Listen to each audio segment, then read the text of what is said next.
गली बॉय ने मतलब समझ जाओ एक तरह से मेरा हाइप ले लिया पूरा। जो मैंने हाइप क्रिएट किया था वो दूसरे लोग को दिया मैंने। तो मैं क्रिएट करता था हाइप और दूसरे लोग हाइप ले लेते थे, ऐसा ही होते आता था क्योंकि मैं हाइप क्रिएट करके गायब हो जाता था। मैं जगह पे रहता ही नहीं था। 2-3 बार ऐसा हुआ मेरे करियर में कि मैं आ रहा हूँ फिर गायब हो रहा हूँ, तो उसकी वजह कुछ और है, उसकी बहुत गहरी वजह है। नेजी एक ऐसा रैपर जो मुंबई के बॉम्बे 70 एरिया में रहता था। उसके फादर दुबई में काम करते थे और उसकी मदर उसके साथ रहती थी।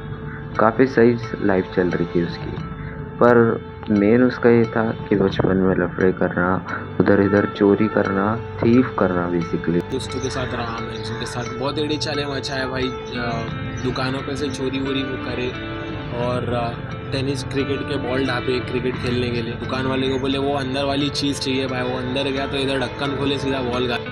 उसे कभी रैप करना आता ही नहीं था, या तक उस टाइम पर रैप फेमस ही नहीं था, पर उसके हिसाब से ये रैप तरीका था और उर्दू और बाकी साइड में भी इसे यूज़ किया जाता है। इसलिए इस तरीके से नेजी का एक राइज हुआ।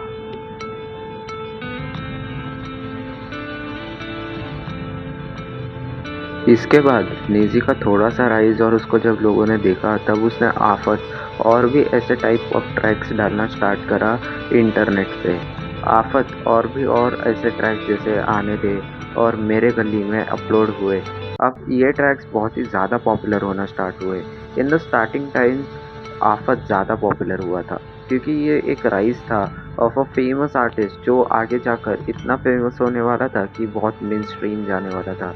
पर नेजी को पहले से ही मेन स्ट्रीम जाना ज़्यादा कुछ पसंद नहीं था और वो उनके इंटरव्यू और उनके बॉडी लैंग्वेज से समझ आता है। ये फेमस और इस राइज के बाद आया उनका बहुत बड़ा फॉल।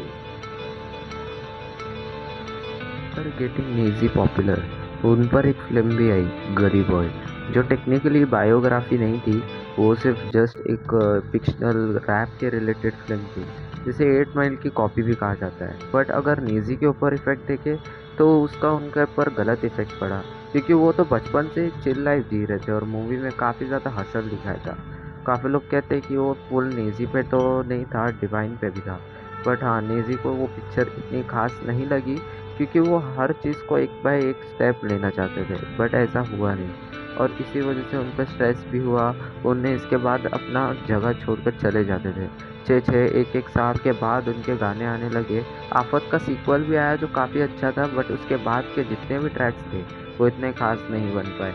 ऐसा लग रहा था वो किस टाइप के, तो कोई तो नशे में है। और वो MTV हसल में भी गए थे। MTV हसल एक शो है, रैप शो, जो टीवी पे आता है, MTV हसल, जो बहुत पॉपुलर है, जिसमें बादशाह भी है अभी। तो सीज़न 1 के टाइम पे वो भी गए थे, जिसमें उन्हें EPR को कुछ कह दिया था और लोगों को वो अच्छा नहीं लगा था। सो इससे समझ आता है कि काफ़ी ज़्यादा उनको शायद नशे में थे। काफ़ी लोगों का ये कहना है और एक कॉन्स्पिरेसी थ्योरी है कि वो वाइट पाउडर यूज़ करते थे। मैं उसका फुल नेम तो नहीं ले सकता क्योंकि कॉपीराइट रीजंस और यूट्यूब के कुछ गाइडलाइंस की वजह से, पर हाँ, वाइट पाउडर के ओवरडोज की वजह से वो वहाँ पर शो में गए थे और उन्हें गुस्से में कुछ कुछ बोल दिया था EPR को, जो वहाँ के लोगों को वैसे मालूम नहीं था। इसके बाद वो बहुत टाइम तक ऐसे रहे, बट इस साल 2024 में उन्हें अपनी EP भी रिलीज़ की जो इतनी खास नहीं चली। पर इसके बाद आता है उनका वापस से एक नया राइज। इसके बाद जैसे नेजी थोड़े फॉल पे आए तो उनका धीरे धीरे राइज भी हो रहा था। मीन्स वो थोड़ा थोड़ा सही हो रहे थे और अपने पुराने वाइब में थोड़ा थोड़ा गाना लिखने की ट्राई कर रहे थे। ठीक ठाक चल ही रहा था, पर उसके बाद उन्होंने अपनी EP तरकीब भी रिलीज़ की, जिसका एक बैड कंडीशन था कुछ ये। बहुत मुश्किल से बना ये EP। मेरे को अपनी बाइक बेचनी पड़ी। बाइक बेचा, घर वालों से आड़ी किया, मोहल्ले वालों से आड़ी किया, रमज़ान के महीने में काम किया, मेहनत किया, बहुत मुश्किल से ये EP बनाए। इसके बाद सबसे बड़ी चीज़ आई, वो है नेजी वर्सेस तलांजो, जो 2024 में इस साल हुआ और भाई बहुत ही खतरनाक बीफ हुई है। और बीफ में होने का मेन रीज़न क्या था वो तो पता लगे। तो नेजी ने अपने एक इंटरव्यू में, उन्हें इंटरव्यूअर ने ये पूछा था कि आप कोलैब करने वाले हो, तो नेजिम ने ये बोला कि अब वो मुंबई रैपर से ज़्यादा north side rapper, Pakistani rapper type जगह पर जो है कोलैब करना चाहते हैं। पर इसी में उन्हें इंटरव्यूअर ने पूछा क्या उसमें तलांजुम का नाम है, तो उस पर नेजी ने कहा नहीं, कौन है भाई तलांजुम। इस चीज़ से थोड़ा सा तलांजुम ऑफेंड हुए, पर पहले वो क्लिप देख लो। अच्छे से वापस आ जाऊँ, फिर मैं एक एक करके कोलैबोरेशंस करना शुरू करूंगा भाई। बहुत सारे कोलैबोरेशंस करने का मैंने पूरी लिस्ट बनाया हुआ है। तालांजुम उनमें से है। तलांजुम तो नहीं है। कौन है तलांजुम भाई? उसके बाद तो तुम्हें पता ही है क्या होता है और तलांजुम क्या करते हैं।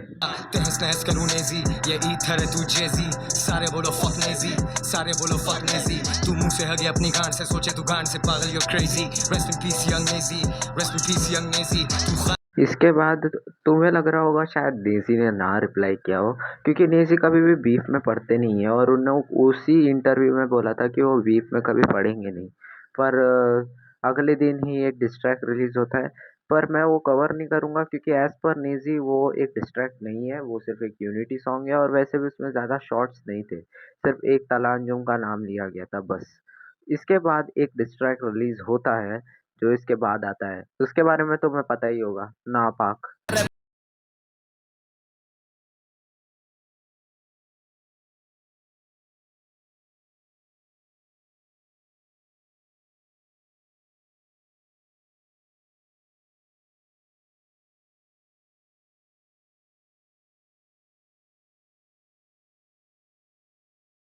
इसके बाद नेजी का कहीं ना कहीं बदला पूरा हुआ शायद से, और इन्हें बीफ भी कर लिया जो किसी ने एक्सपेक्ट भी नहीं किया था कि कभी भी नेजी डिस करेंगे।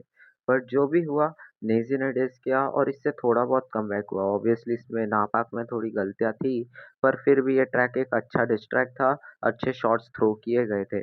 बट इसके बाद और एक कमबैक होता है, उससे पहले लाइक शेयर सब्सक्राइब, और मेरे को ये गाना सुन के बताओ तुम्हें नेजी की याद नहीं आ रही?